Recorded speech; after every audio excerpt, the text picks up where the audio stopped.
everyone, let's practice some questions together. देखिए हमारा पहला क्वेश्चन है कि इसमें assertion और reason दिया हुआ है. Following is a balanced chemical equation for the action of steam on iron. Okay, so when हम लोगों को पता है जब iron metal H2O, steam यानी कि H2O ही होता है हम लोगों के लिए, steam H2O in gaseous form.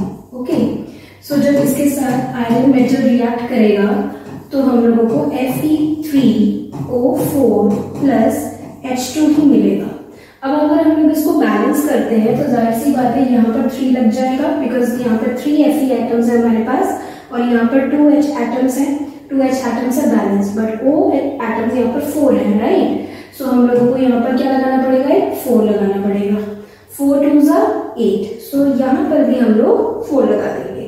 तो ये इक्वेशन एक पूरी बैलेंस्ड इक्वेशन है, तो इस वजह से हमारी असर्शन तो भाई ट्रू है बिल्कुल. ठीक है जी. अब हम लोगों को बताया गया reason, the law of conservation of mass holds good for a chemical equation, correct. So yes, law of conservation of mass होता है जिसकी वजह से हम लोग बैलेंस करते हैं इक्वेशन को.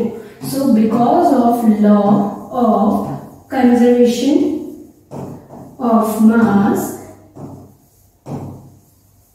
Equation is balance. तो हमारा एक रीजन भी बिल्कुल क्या है, ट्रू है और करेक्ट एक्सप्लेनेशन है. सो हमारा पहला ऑप्शन बिल्कुल इसमें सही हो जाएगा. ठीक है. नाउ अब हमारा क्वेश्चन नंबर 2 है जिसमें हमें बोला है कि calcium oxide CaO reacts vigorously with water. ये हम सभी को पता है कि जब कैल्शियम ऑक्साइड वाटर के साथ रिएक्ट करता है तो एक फ्रिज सी साउंड आती है, राइट. तो H2O gives CaOH whole twice. This reaction can be classified as. अब यहाँ पर देखो हमारे 2 रिएक्टेंट्स कंबाइन हो रहे हैं. So when 2 or more reactants combine together, जब 2 या 2 से ज्यादा रिएक्टेंट्स कंबाइन होंगे तो क्या होगा, reactants combine together they form a combination reaction. Okay.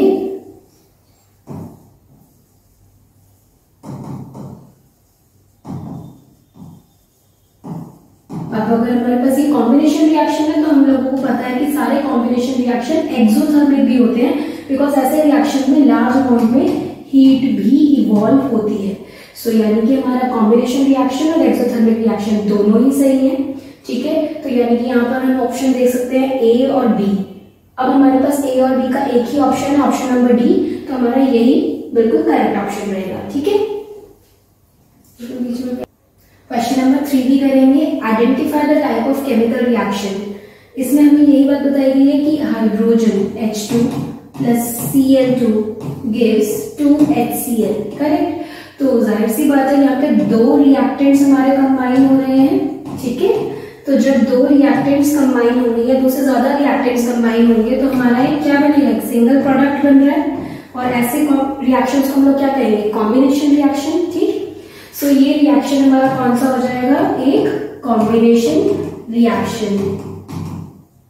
Okay. अब कुछ बच्चों का सवाल होता है क्या हम इसको एक्सोथर्मिक रिएक्शन लिख सकते हैं. हाँ बिल्कुल लिख सकते हो, पर कॉम्बिनेशन रिएक्शन पहला रहेगा, उसके साथ एक्सोथर्मिक आएगा जब large amount of heat evolve होगी. सारे कॉम्बिनेशन रिएक्शंस एक्सोथर्मिक होते हैं. ठीक है. सो आंसर नंबर 4 का सॉल्यूशन देखते हैं. आंसर नंबर 4 में हम लोगों को बताया है name the gas produced when limestone is heated. अब हम लोगों को पहले लाइमस्टोन का तो केमिकल फॉर्मूला पता होना चाहिए. सो लाइमस्टोन का केमिकल फॉर्मूला होता है CaCO3, that is calcium carbonate. और जब कभी कैल्शियम कार्बोनेट को हीट करते हैं तो एक ही तरह की गैस निकलेगी, कार्बन डाइऑक्साइड गैस. सो हम यहाँ पे लिख देंगे when limestone is heated carbon dioxide gas is produced. Okay. So when limestone is heated, CO2 gas is produced. Now how can you check the presence of this gas? By taking a burning matchstick near it. Simple observation है. By taking a burning matchstick near the test tube basically. और कुछ बच्चे बोलते हैं कि हम lime water test कर सकते हैं. बिल्कुल लाइम वाटर टेस्ट भी कर सकते हो, कोई दिक्कत नहीं है. By doing water test as it turns, ये भी बताएंगे कि as it turns milky, यहां पर ये क्या हो जाएगा, मिल्की हो जाएगा। ठीक है, अब नेक्स्ट क्वेश्चन की तरफ चलते हैं। हमारा नेक्स्ट क्वेश्चन है name the gases produced at cathode and anode in electrolytic decomposition of water. इसे क्लीन कर लेते हैं, नेक्स्ट क्वेश्चन करते हैं।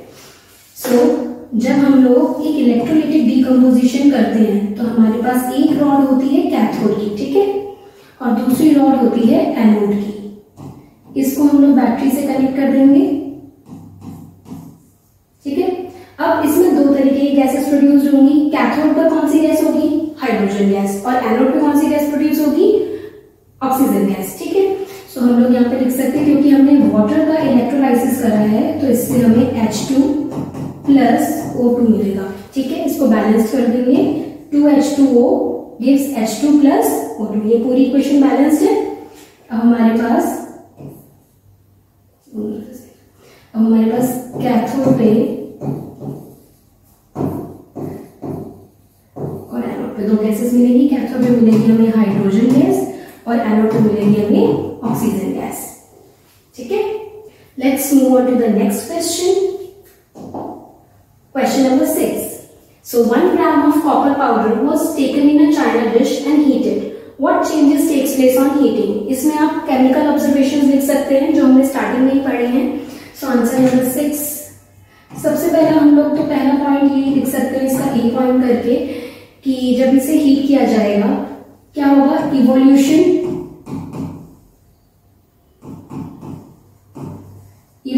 ऑफ गैस होगी। और दूसरा चेंज आप क्या करेंगे, कॉपर पाउडर है, हीट होने के बाद ब्लैक कलर का कॉपर ऑक्साइड बनाएगा। Black colour compound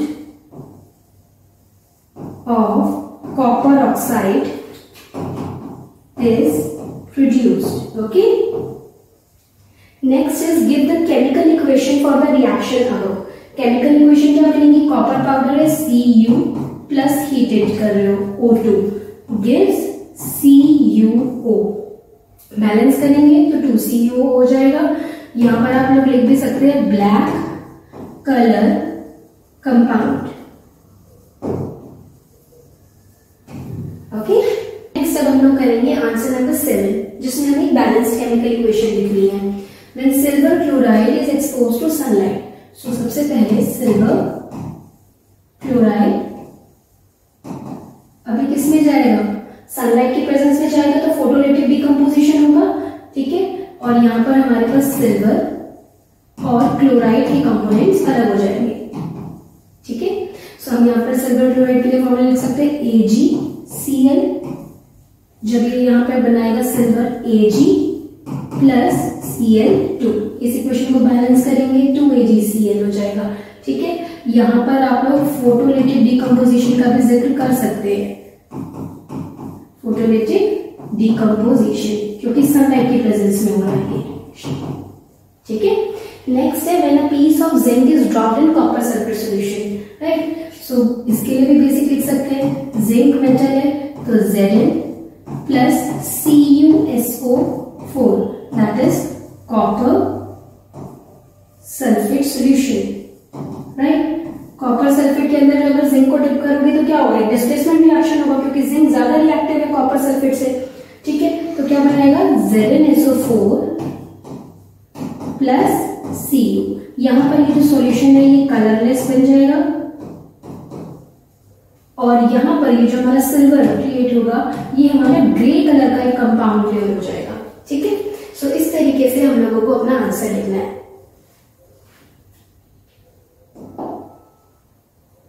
Let's solve answer number 8. Okay, lead nitrate solution is added to a test tube containing potassium iodide solution. ठीक है, अब हमने lead nitrate को सबसे पहले रिएक्शन लिख लेते हैं। lead nitrate को फॉर्मूला होता है PbNO3 whole twice, राइट। इसको पोटेशियम आयोडाइड में मिलाएंगे Ki, राइट। इससे हम लोगों को आंसर मिलेगा potassium nitrate and lead iodide PbI2। ये येलो कलर का प्रेसिपिटेट मिलेगा, येलो प्रेसिपिटेट प्लस KNO3। अब देखो Pb के पास Pb+2 आयन्स होते हैं तो ये कटायन बनाता है, NO3 के पास -1 होता है तो ये नाइट्रेट अनायन बनाएगा। ऐसे ही पोटेशियम क्या बनाता है, प्लस में कटायन, और आयोडाइड क्या बनाता है, अनायन। तो क्या होगा, हमारा ये जो कटायन है दूसरे सॉल्ट का क्या होगा, पहले वाले के अनायन के साथ जाकर मिक्स हो जाएगा, इसलिए KNO3 बना दिया। इसी तरह PbI के साथ मिक्स होगा, PbI2 बना देगा। लेड की वैलेंसी 2 होती है इसलिए आयोडाइड में अपने आप ही 2 चला जाएगा और येलो कलर की प्रेसिपिटेट बनती है। इसी रिएक्शन को हम लोग डबल डिस्प्लेसमेंट रिएक्शन भी बोलते हैं। क्यों बोलते हैं, क्योंकि यहाँ पे डबल एक्सचेंज ऑफ आयन्स होता है। फर्स्ट वाले का अगर कटायन सेकंड वाले सॉल्ट के अनायन के साथ मिक्स होता है तो सेकंड वाले सॉल्ट का कटायन भी फर्स्ट सॉल्ट के अनायन के साथ मिक्स हो जाता है, राइट। इसी वजह से इनका नाम पड़ जाता है डबल डिस्प्लेसमेंट रिएक्शंस।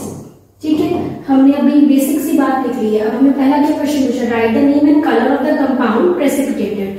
तो हमने यहाँ पे लिख दिया येलो कलर का कंपाउंड बनता है, प्रेसिपिटेट बनता है किसका, PbI2 का। उसके बाद right the balance chemical equation, हमने ये काम यहाँ पर कर दिया, balance chemical equation. Name the type of this reaction, justifying your answer. It is a double displacement reaction and justification में हम क्या बोलेंगे, because both the salts have exchanged their ions। ठीक है, इतनी बात लिखेंगे, हमारा आंसर पूरा कंप्लीट हो जाएगा। चलते हैं अपने आंसर नंबर 9 की तरफ। When 2 gram of ferrous sulphate crystals, अब देखो हमें यहाँ पे क्रिस्टल्स बोला गया है। जब क्रिस्टल्स को सबसे पहले हम लोग हीट करते हैं तो कुछ amount of water of crystallisation जो होता है इसका, वो वेपर्स बनता है। ठीक है, उसके बाद ही FeSO4 का कंपाउंड कन्वर्ट होता है। तो हम जो बैलेंस केमिकल इक्वेशन लिखेंगे वो ये लिखेंगे कि FeSO4 when heated के लिए ट्रायंगल जैसा सिंबल बनाएंगे। ठीक है, जब इसे हीट करेंगे तो हमें क्या मिलेगा, Fe2O3 ferric oxide plus SO2 plus SO3 sulphur dioxide and sulphur trioxide. अब सबसे पहले हम लिख लेते हैं लिस्ट एनी 2 ऑब्जर्वेशन। हमारी पहली ऑब्जर्वेशन रहेगी पंजेंट स्मेलिंग गैसेस। ब्रैकेट में यहाँ पर मेंशन करेंगे कि कौन सी पंजेंट स्मेलिंग गैसेस है, SO2 and SO3 is evolve. Then next चीज हमारे पास क्या हुई, जब ये क्रिस्टल्स थे तो ये हमारे पास ग्रीन कलर के क्रिस्टल्स थे। ठीक है, और ये कन्वर्ट हो गए colourless. So we can say that color changes observed, color changes from green to colorless। सो हम लोगों ने यहाँ पर ये 2 ऑब्जर्वेशन नोटिस कर ली। उसके बाद name the type of chemical reaction. जब कोई भी डिकम्पोजिशन रिएक्शन हीट की प्रेजेंस में होती है तो उसे क्या बोलते हैं, थर्मल डिकम्पोजिशन रिएक्शन। ओके, अभी हमारा थर्मल डिकम्पोजिशन रिएक्शन हो गया। Right a balance chemical equation for the products. हम लोगों ने एक बैलेंस केमिकल इक्वेशन लिखी है या नहीं लिखी है, लेट्स सी। हम लोगों ने यहाँ पर आयरन के देखिए कितने एटम्स हैं, 2 एटम्स हैं, तो हमने यहाँ पर आयरन को बैलेंस करने के लिए 2 लगा दिया। अब आई थिंक हमारे सल्फर एंड ऑक्सीजन सभी एटम्स हमारे क्या हो गए हैं, बैलेंस हो गए। So this is our balance chemical equation with 2 observation and साथ ही साथ हमारे पास रिएक्शन भी आ गया।